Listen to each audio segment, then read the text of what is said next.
Hello everybody, the Lawn Gnome is here and welcome to a very special March 10 for 12. I did this last year with Sam Adams beers for St. Patrick's Day, and we're going to be doing another beer-themed 10 for 12 for the month of March. And of course, it's a collaborative video, and I've brought a voice that you guys have probably heard thanks to a little show that I like to call Football Goulash, Captain Shenanigans, or as I like to call him, my master of beers. You are here, sir. Congratulations for finally making it on here. I brought him here because this is a guy who, believe it or not, he's younger than me, but he got into beers in a very dramatic way, I'd like to say. He went on to the real deal stuff, and we definitely have to thank somebody, but we won't mention his name because we don't have to, but he turned us on to Blue Moon. And I never would have imagined that Blue Moon was going to become what it is today, you know? Go figure. 20 years. 20 years, exactly. That's a wonderful thing to know because it is the 20th anniversary, another appropriate reason to do the beer countdown here.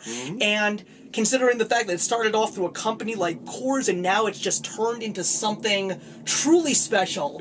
Part of the craft beer revolution that's taken America. Yeah, but apparently Budweiser doesn't like it because of the Super Bowl commercial that we saw. Oh, man. This is what we're going to do. We're going to be counting down each of our 10 favorite Blue Moon beers from 10 to 1. Of course, there's going to be a little story that will probably go along with it based on the history of the beer itself as well as our experiences with it. But we're also going to alternate, so basically, I'll do a 10, then he'll do a 10, all the way till we get to number 1. So, my friend... Are you ready? I am ready. All right, so let's start with number 10. I've already seen your list, and you actually had a tie, if I'm not mistaken, between these two right over here. Yep. So what do we have here? We got, okay, so the runner-up in my list is the Rounders. That one is interesting because it is a Belgian-style pale ale, which its predecessor was the Pale Moon.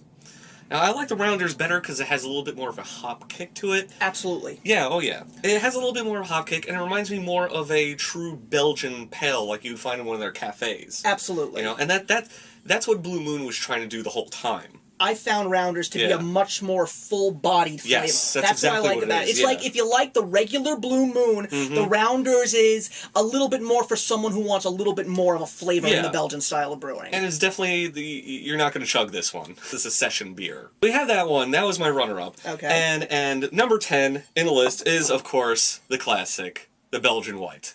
I mean, come on. How can you not have this in your top 10? So if you pass that on to me, because the Blue Moon... original flavor is my number 10, and the reason why is because it's your fallback. It's the one that you first tried when you first heard about Blue Moon, because there really wasn't much of a selection when it first came out. It's the one that when you really can't... If you got Blue Moon on tap wherever you go, but they don't have a flavor that you like, if they've got the classic, you go for the classic, and it's always good. And one of the few things that I'm happy about is the fact that my girlfriend uses the regulars in her cooking. Oh, there you go. She uses Blue Moon in her chili, and it really adds a good flavor to it, which is delicious. We will move on to number 9. My number 9 is a relatively recent addition to their lineup. It's very popular, too. Oh, yeah, it's super popular. And it first appeared in their winter box, which I was a huge fan of this year. That was for 2014 winter. Right, and it is the Cinnamon Horchata Ale.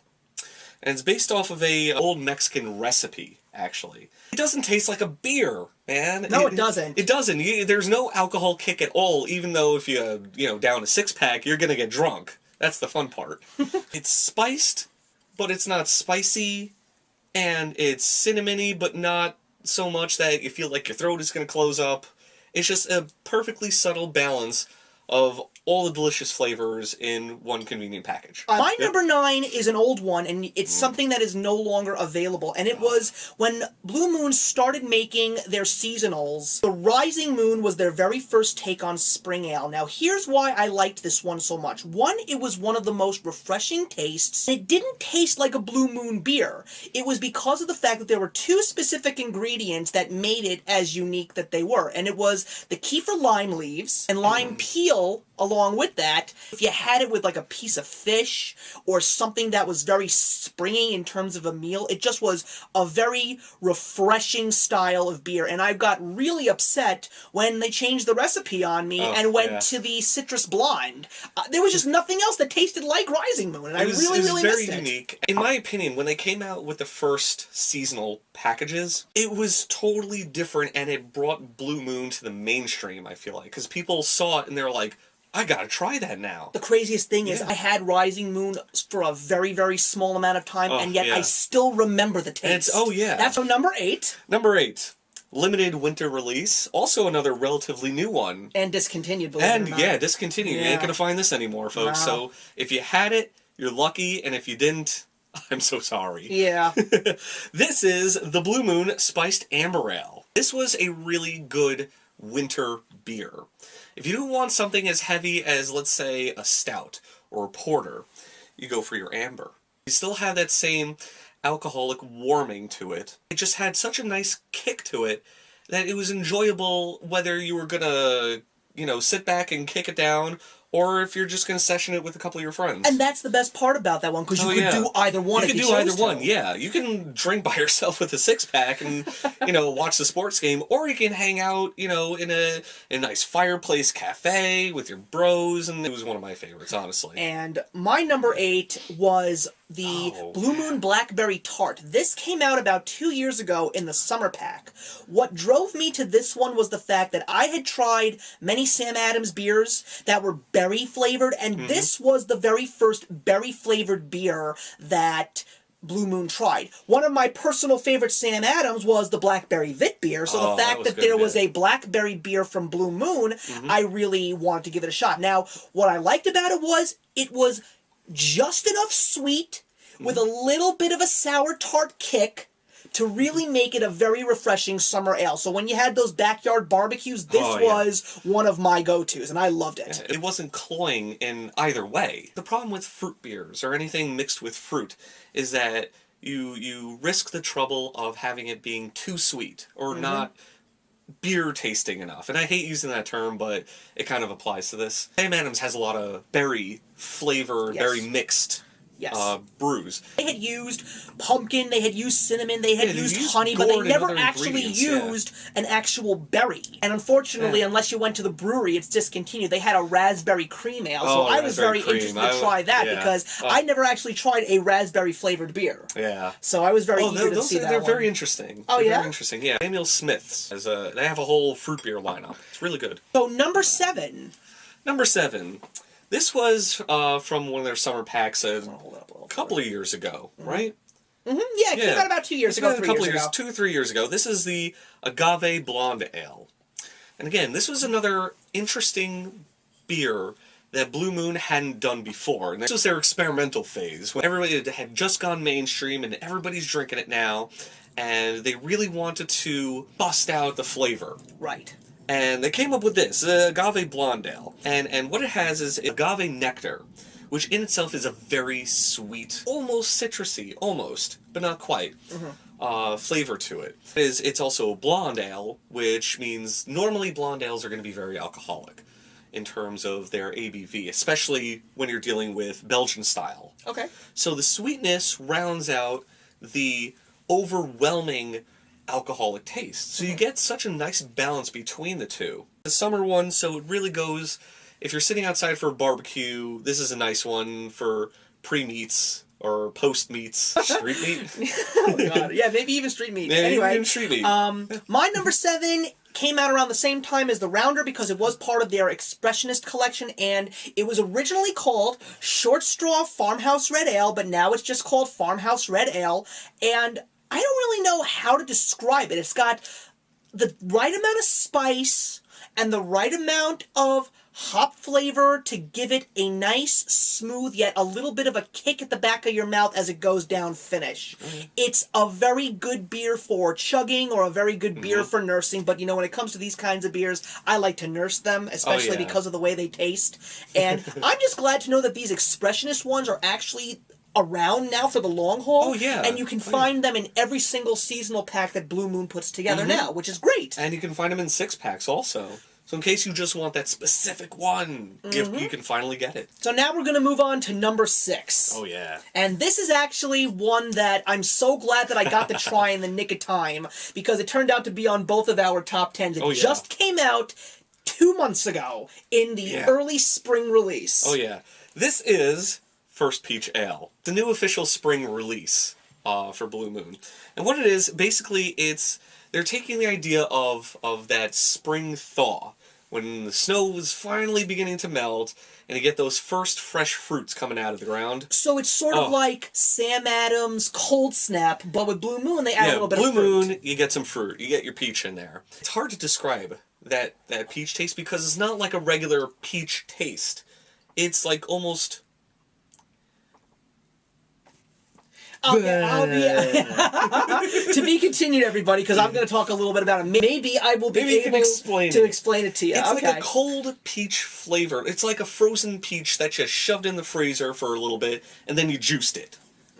That's really what it tastes like to me. Okay, mine was a little bit different, but anyway, my number 6 was one that apparently was an award winner when Blue Moon was just coming into its own, and it was Honeymoon, their summer ale. It's now called the Blue Moon Honey Wheat? Summer Honey Wheat or something like that, but this was the original flavor. I think that the current flavor that they have is a little bit more on the stronger side. It's a little bit more weedy. But what I like about Honeymoon was it was just that perfect blend of hops with real clover honey. And it was just one of those truly refreshing beers. At one point in time, I didn't want to drink it anymore because it finally got into retail stores everywhere, so everybody was buying it, so that was the only Blue Moon that I was drinking. So I guess I got kind of a little sick of it too quickly, but it still really is one of my all-time favorites, just because of that real smooth sweetness that you get as the beer goes down. I'll be talking about that one a little later. Sounds good. So now we're going to actually do a little switcheroo, because now I've got to talk about the peach ale. Yeah. So we're going to actually bring this one out for you. And so now, what is your take on the short straw? The short straw, my number 5. It holds number 5 spot to me because,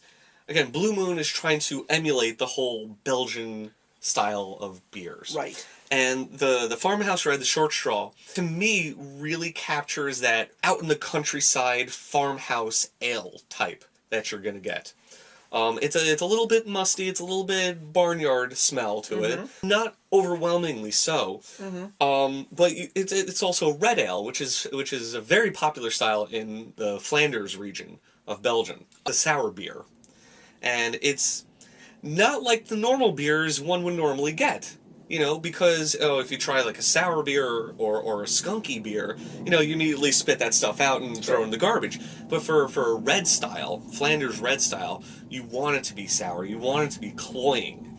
And you get that, but not overwhelmingly so with this. Okay. Yeah. That's a good way to explain it. So, my number 5 is the First Peach Ale, which is, of course, as we mentioned earlier, the new spring ale. Now, I'm going to try and explain to you what I think about it. Hopefully you can get it out better than I did. What I love about it is it's a perfect blend of winter's coming to an end, but not right away, and spring is just about here because you feel it in the air. The taste is a real, robust, full flavor when you immediately put it in your mouth, but as it goes down and as it swirls around your tongue a little bit, you get that perfect pinch of slight sweetness in the peach. Not too sweet, a little sweet, but very tart, but as it's going further down into your mouth, you go from full and robust to refreshing and light. It is. With a teensy bit of sweetness. It changes as you're drinking it. And that's what I liked about it. It's a very complex beer. Exactly, and that's why I think I appreciated it so much, because the peach is not overpoweringly sweet,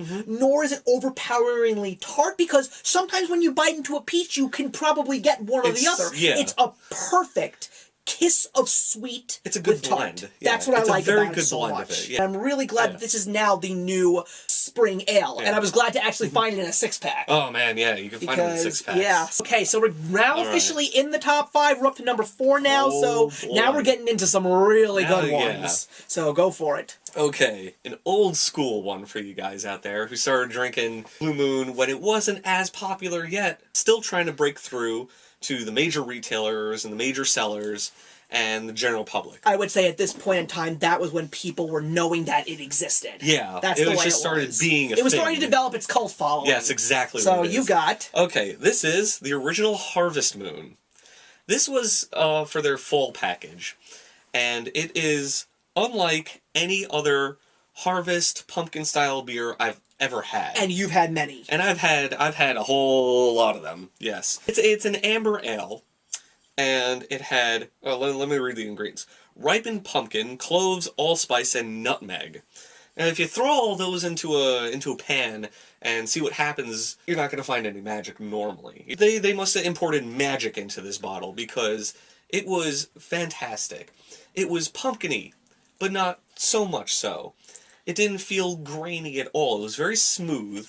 And it was very full-bodied. And you want to know what I've learned about this beer, even the newest recipe?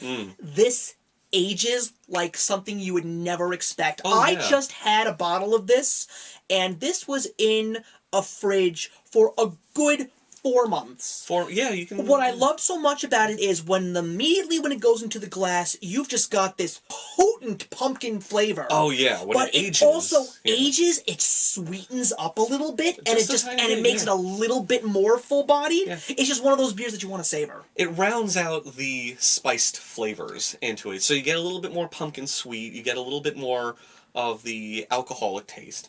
But it still works so well whether you crack it open straight away out of the store or you let it sit in your refrigerator for a couple of months. Absolutely, and that's a hard thing to do with any beer. Oh yeah, it's a very hard thing to do, especially with gourd type or berry types because it can go wrong so fast. And number 4 for me is one that was introduced very recently in the fall packs. It's the Caramel Apple Spiced.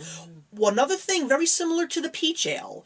Not overly sweet, but you've got enough sweetness. Although I had a little bit of trouble trying to find the caramel flavoring in there, but I definitely got the apple and the cinnamon. Yes. And the spices, and that's another reason why I like it so much. It's got the sweetness in it, but it's also got the full-bodied beer taste. Although I will also say, compared to other fall beers that Blue Moon has concocted over the years, this is probably their lightest. Yeah. And that's another reason why I like it, because I'll agree with I that like one, the full-bodied beers, but then, you know, when you are with your friends and you're just not really in the biggest of drinking moods and you want something that you know you're going to finish, because, believe me, when you're a connoisseur like this gentleman, this guy does not want to see you pouring a quarter of your bottle that you have left into the sink. You don't want that beer going to waste. It's depressing. So, that's another reason why I like what Blue Moon does as far as their diversity. Now, most of these types of companies that have these things, Sam Adams, as always, these are like my two favorites, Blue Moon and Sam Adams. They have such a variety that a beer drinker who appreciates the flavors in beer is going to find something that they like. Yeah, well, they mix it up so you're not drinking the same thing the entire time. And that's what you need if you really want to sit down with your friends or anybody else. You mix it up a little bit. This way you're not drinking the same thing the entire time, and you get the variety, as you said. You get the variety of trying out different ones without overdoing it. Exactly. So now we're going into the top 3. And these had been featured, but now it's going to have a completely different take. So you're number 3. Different spin on I this have one. to admit, I'm quite surprised that this is so high on your list. I have to know why. This is very high on my list because the first time I'd ever tried Honeymoon was when I first graduated college. And it had a lot of special memories for me because I was finally out of school and it was time to celebrate. And this was the drink of choice. In fact, when I graduated college, that day, my now fiance surprised me with an entire box of Honeymoon. An entire box. Wow. It took me the entire summer to finish off. Well, of course, as it should. Yeah. But it holds such a special memory. It's a good story. Yeah, it really, yeah. As you said before, it's the perfect summer drink. And my number 3 is the Spiced Amber Ale. It took me a longer time to get my hands on it because whenever him and everyone else actually had their hand on it, I just had something else going on. But when I finally got it, what I liked so much about this one was this was the first real sweet beer after Honeymoon that I had tasted that Blue Moon had created. And what I liked about it was not as heavy as the Full Moon, which is now known as their Winter Abbey Ale. Yeah. but I really liked the spices. I thought that it was a much sweeter beer, because I do have a sweet tooth. I won't deny that. So I do like my sweet beers, and I think that that was what I connected with the spiced amber ale so much, because it just had that beautiful sweet blend with that great Blue Moon beer taste. Yeah. That's what I liked about it. Yeah, it worked out really well. Blue Moon, I found out, does amber ale really well. Really easy to mess up when you're cooking it. Okay. Yeah. So the fact that a lot of amber ales in their lineup have appeared on a top 10 says something about their ability. Absolutely. But now let's move on to our number 2s. Oh, yeah.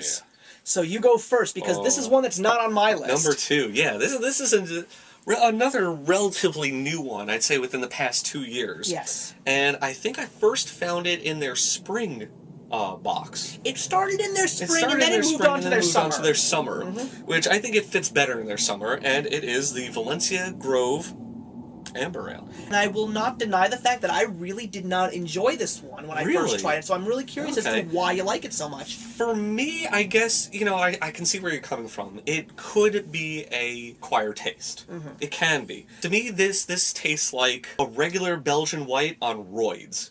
Because you get a lot more of the orange and coriander taste to it. It's like getting punched in the throat by an orange. Wow. In a good way. Okay. It's a good blend. They used Valencia orange, which is different than their regular Belgian white. And it looks good when you pour it, too. It looks like a beer should look like. You have that mental image of what it looks like. Right. And you pour it into the glass, and you're like, well, like that real golden color. Yes, it has that real golden, it's like it's almost bronze, almost. It's very good looking, and it tastes so good going down. I once killed off an entire 6-pack of these in one night. Wow. I will not deny that one of the highlights of that beer is it is a very light, refreshing taste. It is. Kicking back and knocking it down, and it's still so good that, for half of it you're doing that, and the other half, as you get down to the bottom of the bottle, you're starting to sip it, because you enjoy the taste so much. Well, I'll talk about one that I really enjoy, which is the taste so much, and that's the Harvest Moon. I think it's probably because of the fact that this really is, in regards to Blue Moon's original seasonals, this was their most popular, and at some points in time, it was so hard to find it. It was unavailable. It was so hard to find it because of that. But this is basically the beer when it's in fall, when it is football season, when you're having Thanksgiving dinner. It's either this or Sam Adams Oktoberfest. Yeah. Those are the beers that I want to drink during the early point of the holiday season, because this is one of those beers that I am happy when it is sweet and savory and spicy all at the same time. You can have it on its own. You can have it with your turkey dinner or with your pot roast. It's just one of those perfect beers to have when you just want yourself to have a truly delicious beer. That's what I like about this beer. It's delicious. It fits the season so well that it's kind of hard to not drink anything but that. And it's like, and as I said earlier, it's like a fine wine. When it ages, it gets so much more amazingly tasty. Because like when I poured it, I was at my girlfriend's folks. They had a couple of extras, so they let me have a glass. They let me pour the beer, and it was aged 4 months. 4 months. Her mother was standing a distance from me, but she could smell it. Yep. And when she tasted it, because she's not as big of a beer person as she is a wine person, but she loved the taste. Like she said, oh, you can definitely taste the pumpkin and the spice. You can taste the sweetness. You get into it, is what it is. There's a story with this gentleman's number one, because we have no bottle. And that's because of the fact that this specific Blue Moon does not deserve to be placed with the rest of these bottles that we have shown you guys today. It is such a cut above their regular lineup. And they release it, hey, as the saying goes, once in a blue moon. True. Quite literally. It's their Grand Cru. And if you've ever tasted it... Now, I know I said about the Valencia Grove that it was Blue Moon on roids. I want to really describe the Blue Moon's Grand Cru. I gotta say, it's Blue Moon on crack. Wow. Because it's like a blue moon. It has the taste of a blue moon. Except it's so much more powerful. Because not only do you get a higher ABV, you get more orange, you get more coriander, you get more of the wheat taste, you get more of the classic Blue Moon flavor. It is so strong flavored, but not in a way that it's overbearing. Well, now I'm going to have to ask you, Mr. Yeah. Connoisseur, Go ahead. a true appreciator of beer, Right. probably one of the toughest questions that you're going to get asked in regards to high quality. Oh boy. Blue Moon Grand Cru or Brooklyn Black Ops? See, that's a tough one. They're both equally hard to find. Except I've been able to find the Brooklyn Black Ops a little bit easier now. They're releasing it more yearly instead of every couple of years or whatever it is. But the Blue Moon Grand Cru only comes out, again, once in a blue moon. And they do it specially. I remember the first time I tried it, it was New Year's Eve 4 years ago. Was it when we went to your fiance's parents' place? Yes. Or, okay, it was that was year. the first, yeah. It was a very special time for Blue Moon because 4 years ago, they really exploded onto the scene. That's True. when everybody started drinking their brews. And they decided, since it was New Year's Eve, and since it was also, coincidentally, a blue moon that month, they decided to come out with their first Grand Cru. Okay. And they brewed especially, and they were doing it for the entire year. That's how long the process took for them to do it. Wow. And the result was magnificent. Never had another blue moon like it, and that's why it tops my list. Well, my number one Absolute top. would have to be the cinnamon horchata. And the reason why is because it has a very similar story to Sam Adams Blackberry Wit Beer. It was so popular in its seasonal, it became its own six. Yeah. And it's even more popular now because it's in every seasonal. Yeah.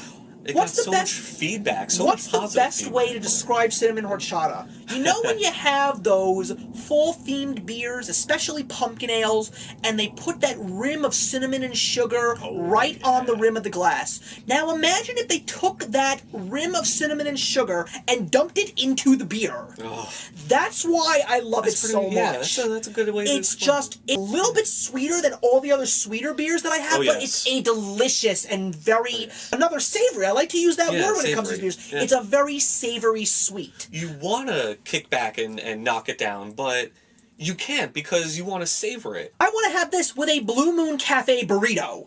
Which Yeah, is the size that'd of be a amazing. which is the size of a Size of small like a fetus. fetus. So, and I've had it before. It's a perfect blend with you having some spicy foods, you having it with things like buffalo wings. It It goes works great. with so many different types of foods. But it's also one of those beers that you can drink on its own. Oh, yeah. But it's also one of those beers that may go down a lot quicker than most, but as it's going down, you're just doing that because you love the taste so much. Oh, yeah. That's why cinnamon horchata is my number one, and I'm so glad that I got a chance to try it because I'm loving every single one of these Blue Moons that have come out very recently, and I'm very excited to see what they have in store. So, guys, that's our 10 for 12 for St. Patrick's Day. So I'm hoping that you all have a good one, and don't forget to drink responsibly. Captain Shenanigans, thank you so much for thank you joining very me much. today. It's It very was a lot enjoyable. of fun, I and I'm enjoyed hoping that all of you who are trying to get into the beer circuit because you want to try something new and interesting, I would definitely say that you use this video to heart in regards to taste, and maybe you'll find a flavor that's right for you.